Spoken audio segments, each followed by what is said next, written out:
کیا شیطان ہمیشہ زندہ رہے گا؟ کیا شیطان کو موت نہیں آئے گی؟ اگر شیطان کو موت آئے گی تو موت کے وقت اس شیطان کو کتنی تکلیف ہوگی۔ آئیے اس ولاگ کے اندر ہم سنیں گے کہ شیطان جو ساری زندگی لوگوں کے ایمان ضائع کرتا رہا، یہ شیطان لوگوں کو اپنے جال میں پھنساتا رہا، یہ شیطان لوگوں کے دلوں پر حکومت کرنے کی کوشش کرتا رہا اور ان لوگوں کے ایمان کو ضائع کرتا رہا، ان کو گناہوں کے دلدل میں دھکیلتا رہا، ان کے دل و دماغ کے اندر طرح طرح کے وسوسے ڈال کر یہ انسانوں کو آگ جیسی دلدل میں دھکیلنے کی کوشش کرتا رہا، حالانکہ اس کا اپنا انجام جو ہے یہ وہی آگ ہی ہوگا کہ جس میں یہ لوگوں کو لے کر جانے کی کوشش کرتا رہا۔ کتابوں کے اندر لکھا ہے کہ حضرت آدم علیہ السلام کو جب موت آنے لگی تو موت سے پہلے حضرت آدم علیہ السلام نے ملک الموت سے یہ کہا کہ اللہ تو نے ملک الموت کو میری طرف بھیج دیا، لیکن مجھے تو موت آ جائے گی، لیکن یہ شیطان لعین جو ہے یہ ہمیشہ ہمیشہ کے لیے زندہ رہے گا۔ تو اللہ رب العزت نے پیغام بھیجا اور اللہ نے ارشاد فرمایا کہ یہ شیطان زندہ تو رہے گا، لیکن آخر جو اس کا انجام ہوگا اس کے برابر دنیا کے اندر کسی کو بھی تکلیف نہیں ہوگی، اس کو اتنی دردناک سزا ملے گی کہ یہ اندازہ بھی نہیں لگا سکتا۔ اس شیطان کی موت جو ہے وہ اتنی دردناک ہوگی کہ یہ برداشت نہیں کر سکے گا۔ اور اللہ نے ارشاد فرمایا اے آدم جب تجھے موت آئے گی تو مرنے کے فوراً بعد تو جنت میں چلا جائے گا، اور جب اس شیطان لعین کو موت آئے گی تو یہ مرنے کے بعد سیدھا آگ کے اندر پہنچ جائے گا اور زنجیروں میں جکڑا جائے گا اور اس کو دردناک عذاب جو ہے وہ دیا جائے گا۔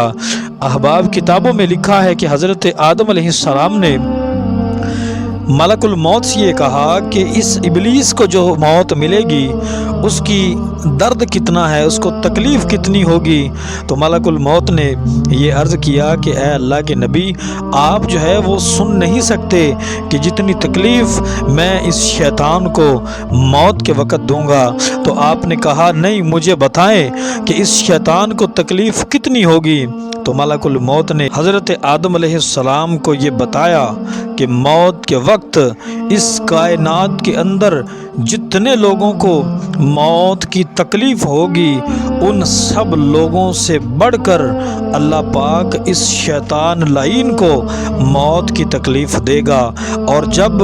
اس سے وہ تکلیف دینے کا وقت آئے گا تو ایک زوردار دھماکہ ہوگا جس کی وجہ سے یہ اس کو برداشت نہیں کر سکے گا اور یہ شیطان نیچے گر جائے گا، اور جب یہ اٹھے گا تو اس وقت یہ روئے گا، چلائے گا، حتیٰ کہ یہ اتنا زوردار چلائے گا کہ اس کی آواز کو اگر دنیا والے سن لیتے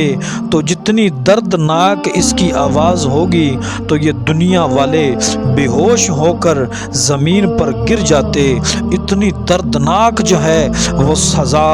اور تکلیف موت کی اس شیطان کو ملے گی، اور یہ شیطان روئے گا۔ کبھی یہ شیطان جو ہے اپنی موت سے بھاگنے کے لیے کبھی یہ مشرق کی طرف دوڑے گا، کبھی مغرب کی طرف دوڑے گا، کبھی شمال کی طرف دوڑے گا اور کبھی جنوب کی طرف دوڑے گا کہ میں آج اس اذیت سے نجات پا جاؤں، آج میں اس درد سے میں امان میں آ جاؤں۔ لیکن یہ جس سمت بھی جائے گا، جہاں بھی جائے گا، سامنے ملک الموت کو ہی پائے گا، اور ملک الموت جو ہے اللہ کے حکم سے اس شیطان لعین کو اتنی دردناک تکلیف دیں گے کہ یہ موت کو بھیک میں مانگے گا کہ مجھے موت آ جائے، جتنی تکلیف مجھے ہو رہی ہے۔ میرے دوستو، جب پہلا سر پھونکا جائے گا، حضرت اسرافیل علیہ السلام جب پہلا سر پھونکیں گے، اس وقت سب کی موت ہو جائے گی، سب جو ہے وہ مر جائیں گے، اور یہ شیطان لعین جو ہے یہ بھی شدید تکلیف کے باعث جو ہے یہ مر جائے گا، اور مرنے کے بعد ہمیشہ ہمیشہ کے لیے یہ جہنم کا